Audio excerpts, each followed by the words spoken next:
Hello guys, আসসালামু আলাইকুম। গ্রামের সুন্নত খাট্টা মানে নিজের অনুষ্ঠান নিজেই রান্না করা, আর এটা শিখতে হলে আজকে আমাদের ভিডিওর সাথেই থাকতে হবে। আপনারা দেখতে পাচ্ছেন অল্প মাংস, এখানে বাবুর্চির এক্সট্রা খরচ আপনার এই রান্নাটা দেখলে করতে হবে না, আপনারা নিজেরাই কিন্তু এই রান্না দেখে রান্না শিখতে পারবেন। এখানে এই যে সেকেন্ড বাবুর্চি আছে, তিনি নিজেই কিন্তু মাংস ধোয়ার কাজে ব্যস্ত। আচ্ছা, আপনারা এই রান্নাটা কত সময়ের মধ্যে শেষ করতে পারবেন? তা তো মোটামুটি মোটামুটি 2-2.5 ঘন্টা শেষ করে দেবো। 2 ঘন্টার মধ্যে? হ্যাঁ, ওকে, একদম ওকে।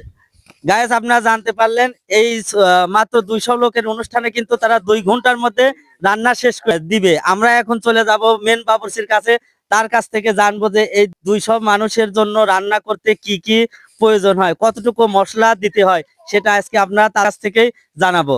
এখন আমরা চলে আসছি এই যে মেন বাবুর্চি, তাদেরই কিন্তু অনুষ্ঠান।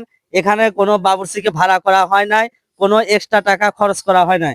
তার কাছ থেকে জানবো যে 200 জন মানুষের জন্য কতখানি মাংস লাগে আর কতটুক পরিমাণ মশলা দিতে হয়, একটু যদি আপনি বলতেন।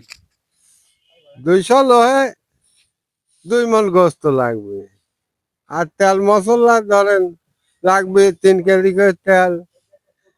আর মশলা লাগবে হলে 100 গ্রাম করে সব। লবণ লবণ 1 পোয়া করে লাগবে।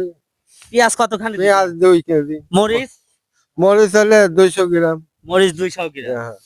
গায়েস, এই রান্নাটা দেখতে হলে অবশ্যই আমাদের ভিডিওর সাথে থাকবেন এবং শেষ পর্যন্ত দেখবেন যে তার রান্নাটা কেমন এবং মাংসের রান্নার কালারটা কেমন হয়, সেটাই আজকে আপনাদেরকে দেখাবো। আর এই ভিডিওটা দেখলে আপনার বাসায় ছোট পরিসরে যখন অনুষ্ঠান করবেন তখন কিন্তু এক্সট্রা কোনো বাবুর্চি আপনার ভাড়া করে নিয়ে আসতে হবে না, এক্সট্রা টাকা খরচও করতে হবে না। কাজেই আমাদের ভিডিওটি দেখুন এবং নিজের বাসার অনুষ্ঠান নিজেই করুন।